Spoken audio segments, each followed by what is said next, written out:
Good morning, everyone. This is Doug. We're going to have a follow-up on the D.L.Moody sermon. We talked about the last time was on repentance. And here is a similar sermon he's going to give on Nehemiah, or Nehemiah, depending on how you pronounce that, his uncompromising vision on Sabbath. And then D.L.Moody says, this is a lesson for Christians to keep Sabbath. Now, I titled this episode, The Highest Tier Sermon of a Major Evangelist Who is in Accord with Jesus, which de facto rejects Paul's teachings on the Sabbath. And the name of this episode, or the name of the treatise or the sermon, is called Nehemiah, Uncompromising Vision. So let me show you what I meant about Paul's view on Sabbath. It's so clearly different than D.L.Moody. So let's take a look at what Paul says. Paul wrote in Colossians 2:16-17, Let no man therefore judge you in meat or in drink or in respect of an holy day or a new moon or of the Sabbath days. No more judgment of you for that. There's nothing wrong with that, which are a shadow of things to come. And that's crucial to understand what that word shadow means. I'll show that to you in a second. But the body is of Christ. Paul is a definite Plato fan, and shadow of things is a very specific thing that would resonate with a pagan of that era. Why is that? So here's a picture of Plato at the end. He died in 328 before the Christian era. This is what it says in this article. It's extracted from Wikipedia, Allegory of the Cave, and other texts. In Plato's Allegory of the Cave, shadows represent the false reality that prisoners experience, as well as the limits of seeing reality in the cave's darkness.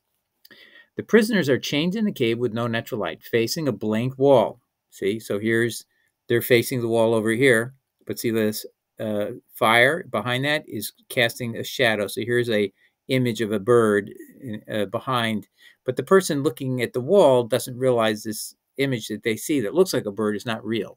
It's all just a shadow of things.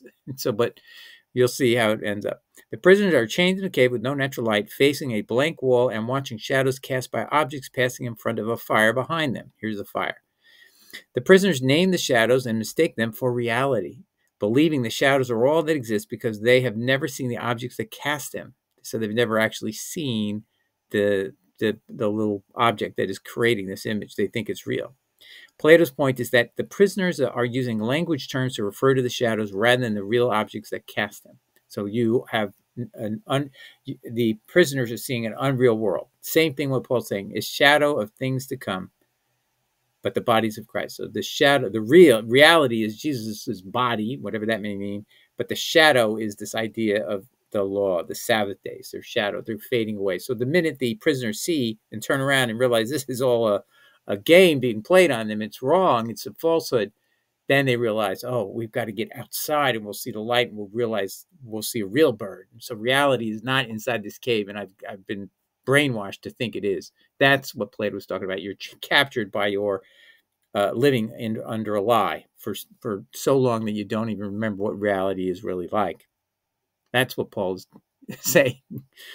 Okay, Martin Luther. But regardless, if you know that background about the word shadows, speaks negative no matter what you say. So here's what Luther would say: how Christians should regard Moses was a sermon of August 27, 1525. And he says with this passage, again, one can prove it from the third commandment that Moses does not pertain to Gentiles and Christians, for Paul, Colossians 2:16, abolished the Sabbath to show us that the Sabbath was given to the Jews alone, for whom it is a stern commandment. And actually, Paul abrogates Sabbath for everybody. Just, it's not a one thing, just because he says there's no more Jew or Gentile in Christianity, right? And then Calvin agrees. Calvin on Colossians 2:16 says, we see now that the Sabbath is done away with and people are free from it. John Calvin, Commentaries, Epistles of Paul, Pringle edition, at 1948, 191, this included Colossians. See, Calvin added that this passage in Colossians meant that Christ has, by his death, abolished the observance of rites such as the Sabbath. And just so you know, Paul says something similar in Ephesians 2:15. He says, the Christ having abolished in his flesh the enmity of the law of commandments contained in ordinances. So anyway, there's no dispute. Paul abolished the Sabbath, okay? And he did it very bluntly. Now, let's look at Dwight L. Moody. That's what I want you to see, how blunt that was. Do you think Dwight L. Moody doesn't know these passages? Absolutely, he knows all about them. He's read the Bible dozens of times. But he wrote a book in the 1800s, around 1870, 81, I think this is. Weighed and Wanting Addresses on the Ten Commandments by D.L.Moody.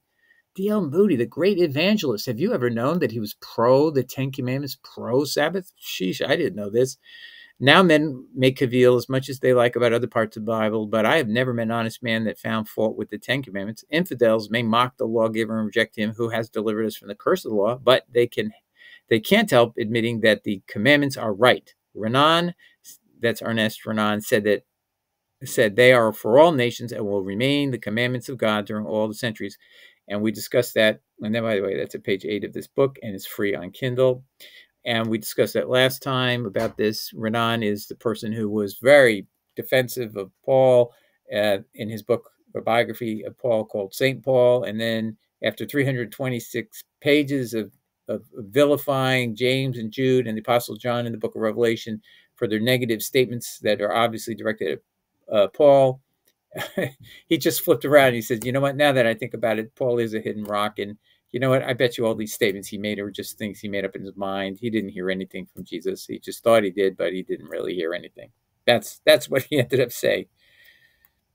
And so that's the person. Renan is the person that D.L. Moody is reading. And this type of view that the law remained is something that Renan only came to say after he had shown his hands that for 326 pages of defending Paul, that he believed the law was dead and gone. But then when this change happened in page 326, and this is a book of 1874, if I recollect, is he says, oh my gosh, you know, this hidden rock, I'm wrong. I'm totally wrong. And he left the book the way it was. He didn't go back and say, I'm going to rewrite this whole book. He just showed you the way he went through it all. And you can see he, with absolute vitriol, hated Apostle John, on Bishop James, on the third bishop of Jerusalem, another brother of Jesus, Jude.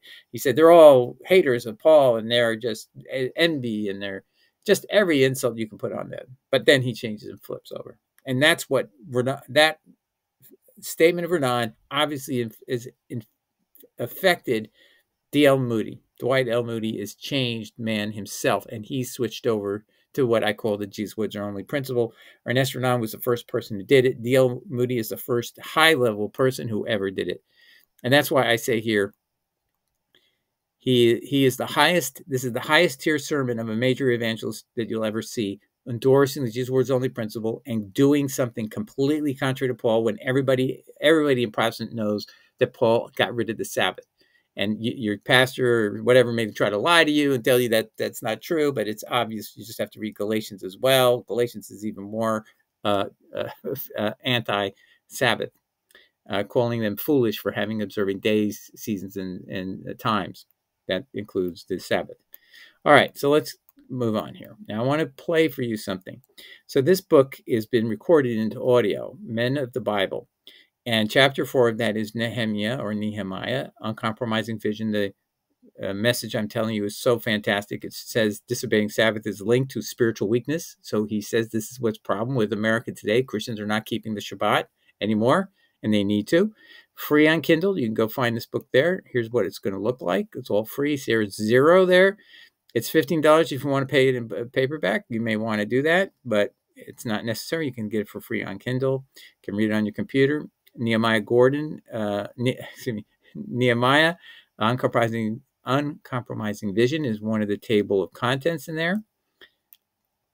And now, as I'm going to go into show you the good side of D.L. Moody, I just want you to know, don't make the mistake of thinking because your pastor graduated Moody Institute, Bible Institute, that he holds the doctrines of his founder, the person that set it up. Apparently, his leadership did not work after he died, and the people changed the doctrine, and they don't have the same doctrine. At least the pastor I sat under for over a year for a while back in 2015, trying out doing Shabbat at a church that had good messages, always had good messages on repentance, just like Dwight L. Moody.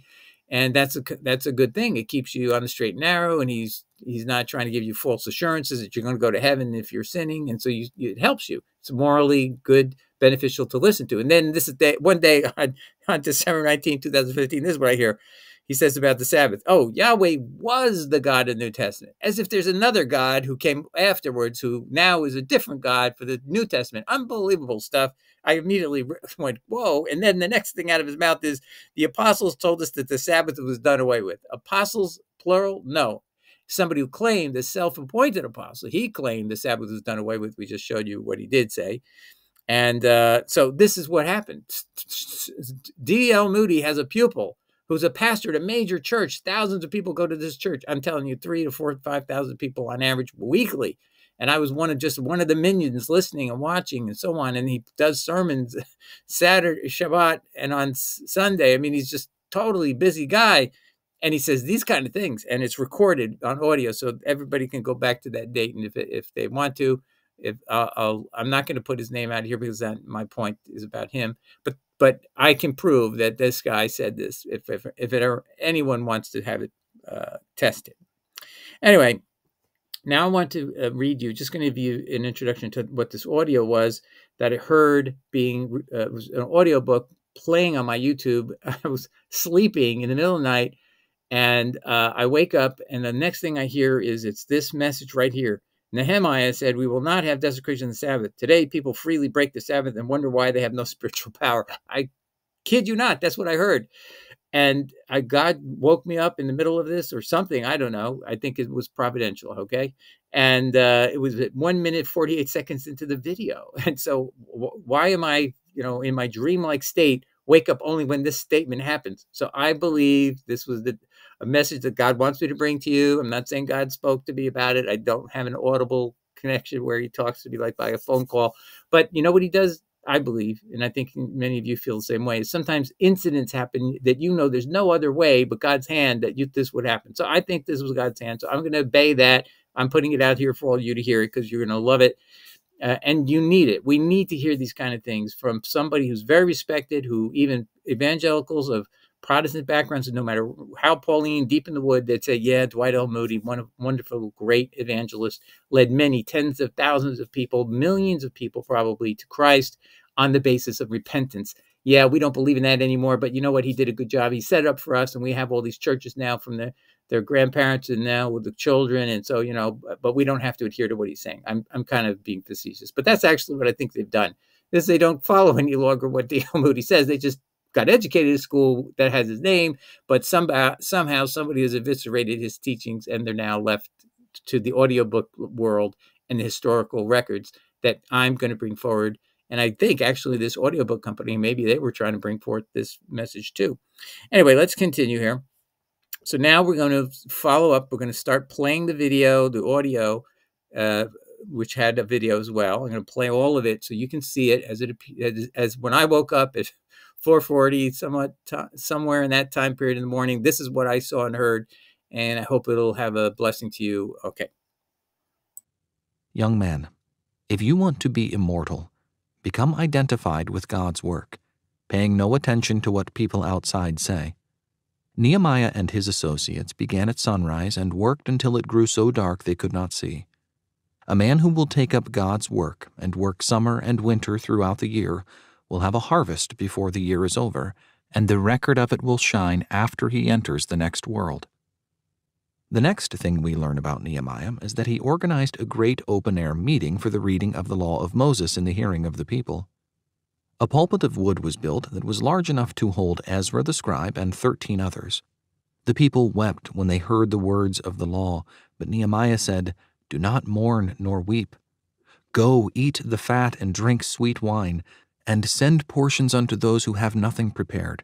For this day is holy unto our Lord, and not sad, for the joy of the Lord is your strength." Nehemiah chapter 8, verses 9 through 10. He did not forget the poor. Reading the Bible and remembering the poor, a combination of faith and works, will always bring joy. Nehemiah then began to govern the city and correct the abuses he found existing. He gathered about 50 priests and scribes together and made them sign and seal a written covenant. 5 things were in that covenant that I want to call attention to. First, they were not to give their daughters to the heathen, Nehemiah chapter 10, verse 30. They had been violating the law of God and had been marrying their daughters to the ungodly. God had forbidden them to intermarry with the heathen nations in the land of Canaan, for they will turn away thy son from following me, that they may serve other gods, and the anger of the Lord will be kindled upon you and destroy thee suddenly. Deuteronomy chapter 7, verse 4. I have known many people who have lost their power by being identified with the ungodly. If you want to have the blessing of God rest upon you, you must be very careful about your alliances. The Jews always got into trouble when they married with the nations around them. The houses of Ahab and Solomon lost their kingdoms by that sin. That was the cause of the overthrow of David's kingdom. Families who marry for wealth and marry the godly to the ungodly always bring distress into the family. Next, Nehemiah made them sign a covenant that they would keep the Sabbath, that they would not buy on the Sabbath day. Think of this man who was brought up in the environment of a heathen court, where they had no Sabbath, coming to Jerusalem and enforcing the law of Moses. It is recorded that they brought fish, and he would not let them into the city on the Sabbath, and the fish spoiled. Nehemiah chapter 13, verses 16 through 20. After they had tried that a few times, they gave up. If you will take your stand for God, even if you stand alone, it will not be long before you will get others to stand with you. God stood with Nehemiah, and he carried everything before him. I don't believe we will have the right atmosphere in this country until we can get people who have enough backbone to stand up against what they believe is wrong. If it is a custom rooted and grounded for 100 years, it doesn't matter. Take your stand against it if you know it is wrong. If you have gatherings where it is fashionable to have wine and champagne and you do not drink alcohol, if you are asked to go somewhere that will have alcohol, tell them you are not going. A man asked me some years ago, "Mr. Moody, now that I am converted, must I give up the world?" I said, "No, you don't have to give up the world. If you give a good sound testimony for the Son of God, the world will give you up pretty quick. They won't want you around." There was going to be a great celebration at the opening of a saloon and billiard hall in Chicago, in the northern part of the city where I lived. It was to be a gateway to death and hell, one of the worst places in Chicago. As a joke, they sent me an invitation to go to the opening. I took the invitation and went down and saw the two men who owned the saloon. I asked them, "Is this a genuine invitation?" They said it was. "Thank you," I said. "I will be around. If there is anything here I don't like, I may have something to say about it." They said, "You are not going to preach, are you?" "I may." "We don't want you. We won't let you in." "How are you going to keep me out?" I asked. "Here is the invitation." "We will put a policeman at the door." "What is the policeman going to do with that invitation?" "We won't let you in." "Well," I said, "I will be there."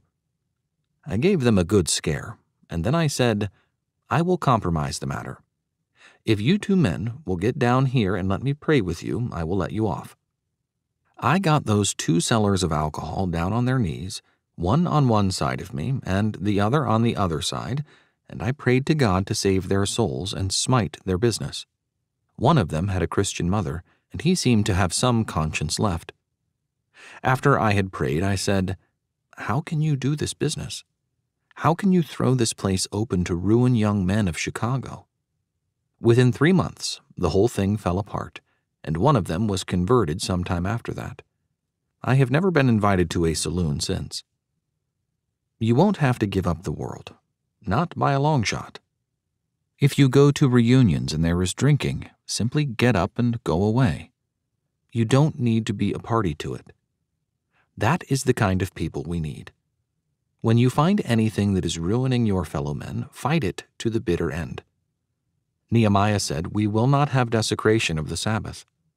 Today, people freely break the Sabbath and wonder why they have no spiritual power. I'm going to pause there. We're at page 70 of the free online book, Men of the Bible. And I want to give you a little heads up about what he's saying next. The trouble today is that it doesn't mean anything to some people to be a Christian. What we must have is a higher type of Christianity in this country. And he's saying, if we want power, we must be separate. In other words, we have to obey the Shabbat, be separate. That's what marked the Jewish people from their culture around them, and they avoided all things that would be contaminating them from staying holy and righteous. And he's saying we need to get back to that, and that's the problem. So now let's pick up from where I just left off. The trouble today is that it doesn't mean anything to some people to be a Christian. What we must have is a higher type of Christianity in this country. We must have a Christianity that embraces the principle of self-denial. We must deny ourselves. If we want power, we must be separate. I mean, right there, I'm going to intervene again, is he's talking about in the same way we see in the Dead Sea Scrolls when we're looking at the Ebion and the spouter of lies, and he doesn't even know about the Dead Sea Scrolls yet. They talk about that Christians have to be separate from the world, and we have to basically not cooperate in their activities and go along with their behaviors. We need to be separate from them. So it's just very interesting how D.L.Moody is reviving like as if he's seen the Dead Sea Scrolls. So let's get back to what he's saying. The next thing the Israelites were to do, and bear in mind they had to sign this, was to give their land rest. For 490 years they had not let their land rest. So God took them away to Babylon for 70 years and let the land rest. A man who works 7 days a week lives about 5 or 10 years less. You cannot rob God. Why is it that so many railroad superintendents and physicians die early? It is because they work 7 days a week. Nehemiah made them promise to keep the law of Moses. If the nations of the earth had kept that law, the truth would have gone to the 4 corners of the earth before now. I have to say, what he just said there is showing that right here, the truth would have gone to the 4 corners of the earth. Is page 71. He is saying that the failure to keep Shabbat, the failure to use that day to preach and teach and go do good works to bring people into the kingdom, that's what we should have been doing.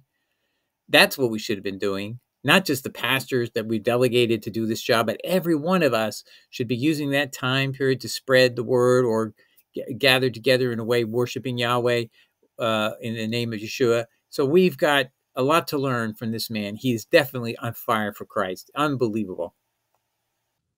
Nehemiah then made them sign a covenant that they would not charge usury. They were just grinding the poor down. I believe that the reason we are in such a wretched state in this country today is because of taking advantage of the poor and getting such a large amount of money from charging interest. People evade the law, pay the interest, and then they give a few $100s to negotiate the loan. There is a great amount of usury, and see where we are today. Pause and intervene again. I mean, this guy is unbelievably spirit-driven by Jesus, because Jesus emphasizes in the parable of the sheep and the goats to help both the believer and the non-believer, by the way, if you look carefully in that whole parable, that are in need of food, water, and clothing. And basically, those who do take care of those are deemed the righteous, and those who don't are cast in the same place that the devil and his angels go. That's what Jesus tells us in the parable of the sheep and the goats. And he is saying, look at our world today. We are grinding down the poor with these heavy interest obligations, usurious under the Bible. I have to tell you, I had a client once who came to me, was driven into bankruptcy essentially by these payday loans where, you need $1,000 to cover it. But when the interest is all calculated, it's double what they paid. And I found out that in California, they'd exempted these kind of loans from any usurious interest rate controls at all. So the gaps and the holes in the law of our country, and I'm talking about the state I live in, are abominable towards the poor. And yet California claims it's, we're the bastion of caring about the poor. No, you're not. You're about rewarding the rich to get richer off the backs of the poor and driving them into bankruptcy. That's my opinion. See what a miserable state of things we are in, not only in this country, but all over the world. The 5th thing he made them do was to bring their first fruits to the sons of Levi.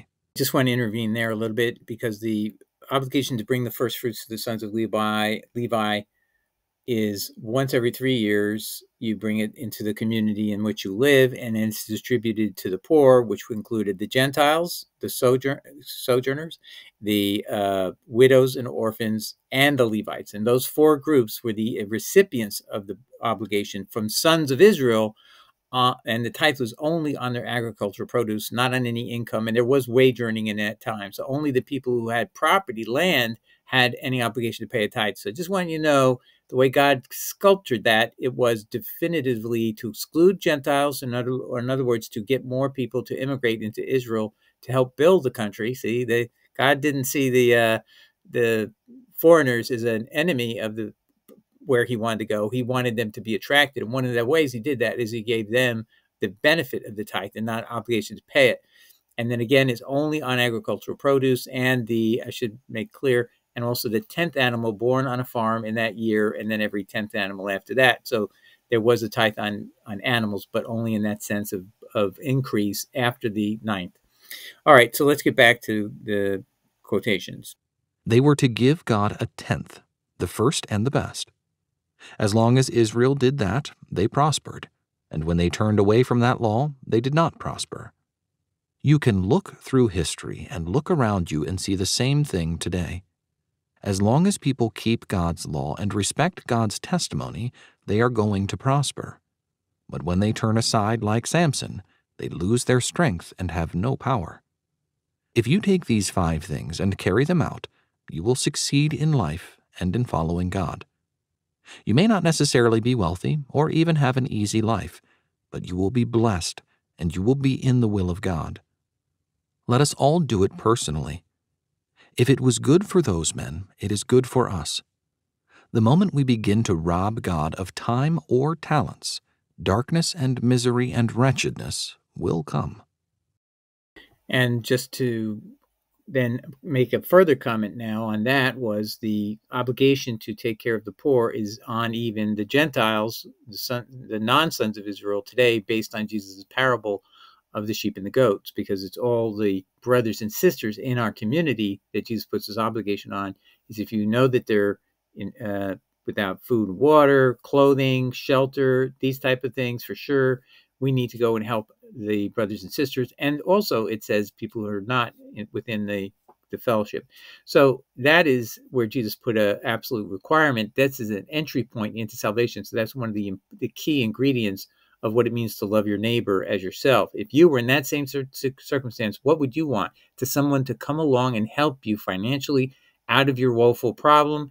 And that is your obligation in order to satisfy your duty to God. So that's what we need to do. If you see someone or you know someone in that situation, you need to do what you can, and that's part of our obligation. So anyway, I hope everybody enjoyed this episode. It was definitely a shock to me to just even hear how blunt he was, and clearly saying that it's getting away from the law of Moses that causes problems and difficulties and the stress and the strain. And in the case of the people not resting the land every 7 years, that God said, okay, you're going to make it up all at once. So there, you always have to pay the piper. So you may have gone away with it for 50 cycles times 7. That's 350 years. You're going to have to make it up all in the next, I think it was 60 years, 60, however that many cycles that was. They had to make up 70 cycles, 70 years. Yeah, whatever it was, they had to make it up and stay in Babylon for that time period. And when it was done, they were going to be released. And so God was totally in control of what happened to them. It's really kind of a miraculous event if you follow the arrest of them, and they're being taken to Babylon, and then how they got released on exactly when they needed to in order for these periods of Sabbaths to be made up for. So their land back in Jerusalem was able to just grow unfettered for all those decades. All right. God bless everybody. Hope that helps. Ciao. Bye.